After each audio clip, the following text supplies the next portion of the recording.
Assalamualaikum. My name is Veerathan and I have started a series of lectures in which I will cover all the chemistry related subjects uniformly.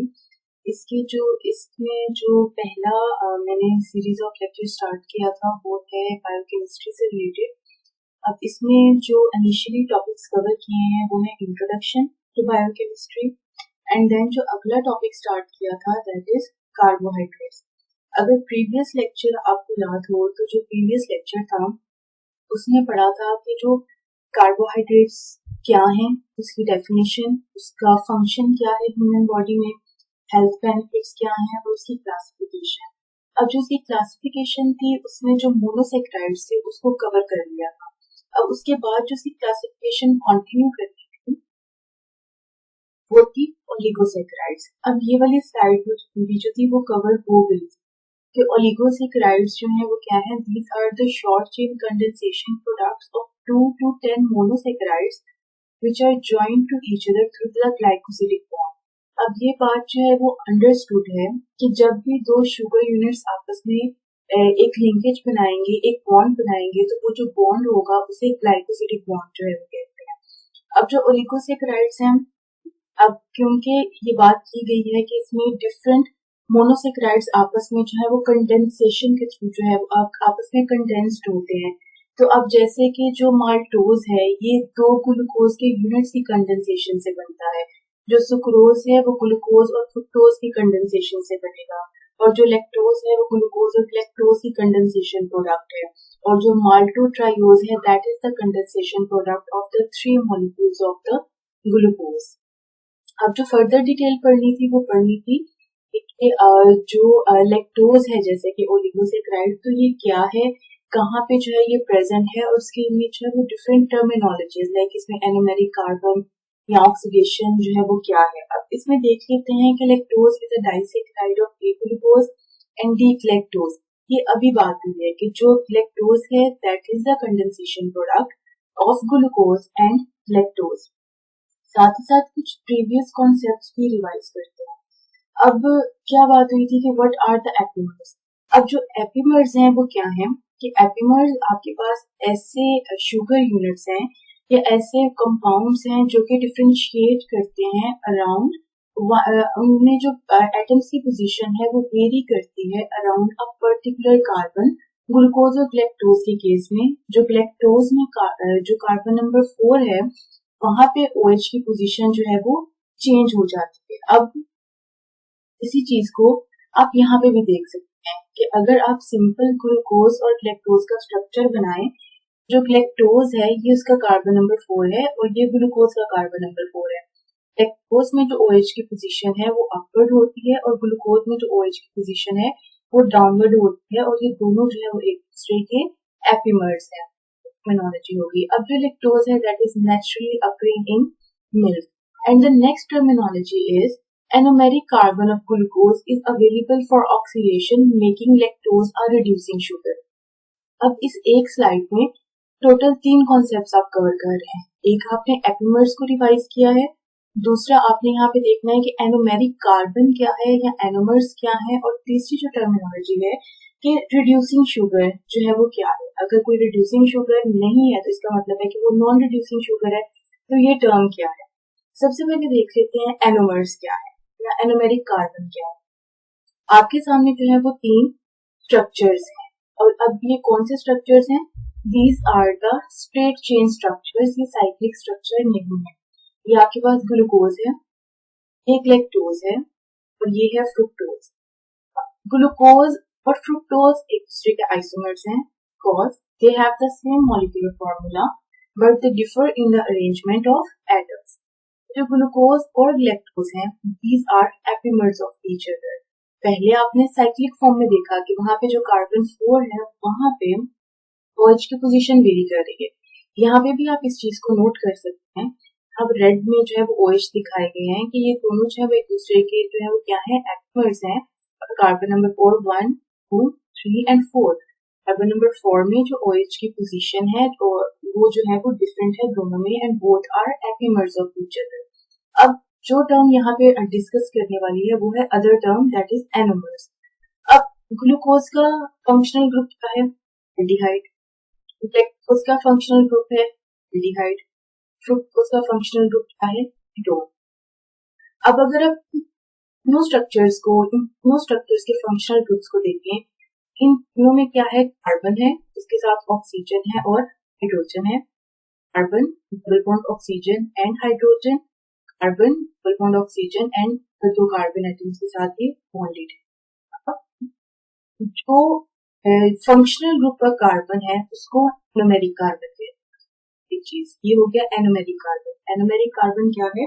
जो functional group के carbon को anomeric carbon.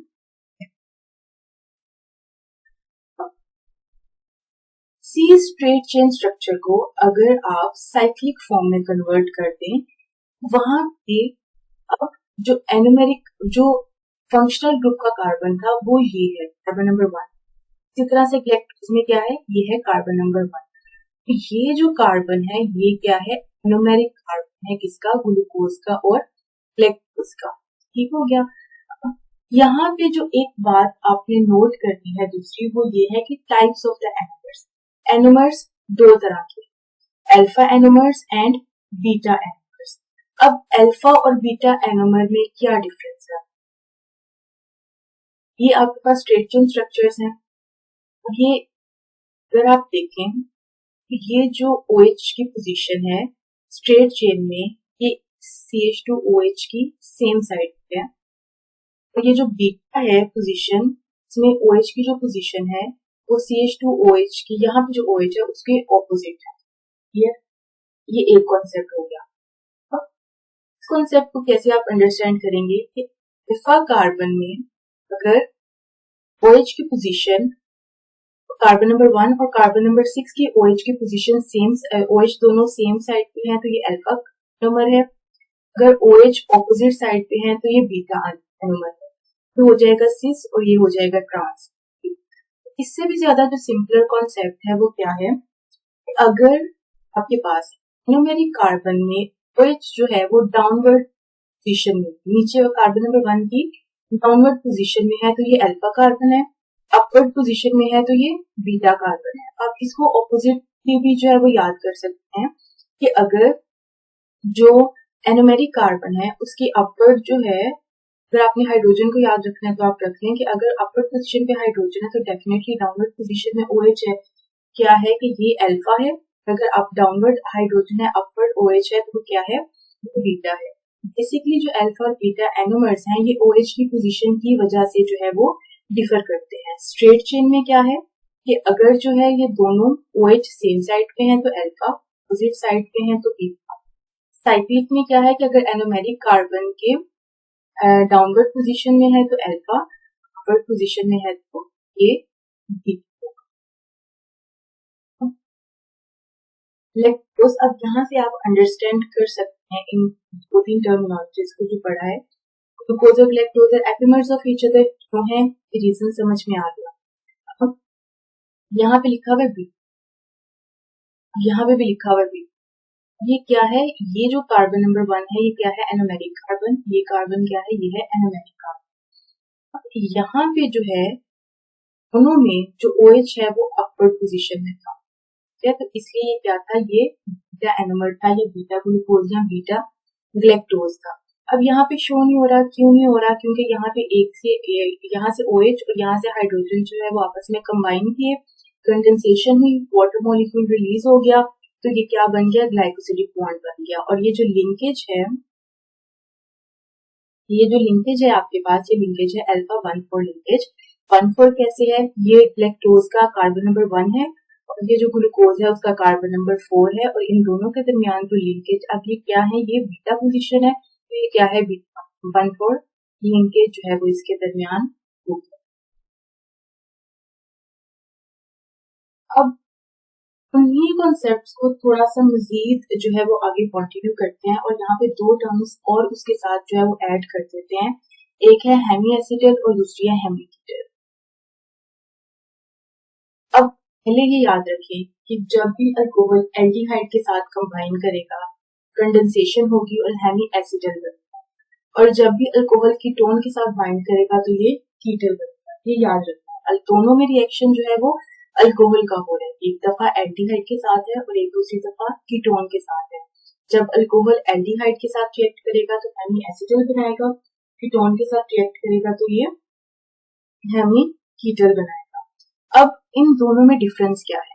अगर आप इनके structures को थोड़ा सा देखें, एक कर्सर जो है वो आपको नजर आ रहा होगा, एरो, कार्बन है, hydrogen OH OR and R1 क्योंकि R जो है वो दो है तो एक को R1 का नाम दे दिया गया है, दूसरे को R2 का नाम दे दिया गया है। इसी तरह से आपके पास जो है ये दूसरा हेमिकीटल का स्ट्रक्चर है, इसमें क्योंकि 3 R है तो R1 R2 और R3 का जो है वो नाम दे दिया गया। अब हेमी एसिटल आपके पास एक ऐसा जो है वो कंपाउंड कह लें, इसमें कार्बन OH और अल्कोक्सी ग्रुप और एक अल्काइल ग्रुप के साथ अटैच है। अब अल्कोक्सी ग्रुप क्या है? ऐसा ग्रुप इसमें ऑक्सीजन जो है वो सिंगल बॉन्ड बनाता है किसी भी अल्काइल ग्रुप के साथ। इसी तरह से अगर आप हेमिकीटल को देखें, जो हेमिकीटल है उसमें OH ग्रुप है, अल्कोक्सी ग्रुप है और दो अल्काइल ग्रुप्स है, और इसको आप किसी तरह से जो है वो याद करना है। ये बनते कैसे हैं? अल्कोहल एल्डिहाइड की कंडेंसेशन से हेमी एसिटल, अल्कोहल कीटोन की कंडेंसेशन से हेमिकीटल ग्रुप बनेगा। थोड़ी सी इसकी जो है वो प्रॉपर जो है वो चीजों को स्टडी कर लेते हैं। Hemiacetal is formed when an alcohol molecules add to an aldehyde group. This reaction is a key step in the formation of cyclic sugars or monosaccharides, and hemiacetals can also be formed from ketones and alcohols resulting in hemiketals। अब यहाँ पे जो है ये क्या है? ये hemiketals है, और जब अल्कोहल और कीटोन जो है आपस में रिएक्ट, ये हो गई। यहाँ पे अभी तक हमने किए हैं 4 चीजें, epimers, anomers, anomeric carbon, alpha and beta anomers. Then उसके बाद आपने देखा है हेमी एसिटल और हेमिकीटल जो है वो क्या है। अब उसके बाद यहाँ पे जो अगली चीज आ रही है वो ये आ रही है कि आपके पास रिड्यूसिंग शुगर्स जो है वो क्या है। अब जो रिड्यूसिंग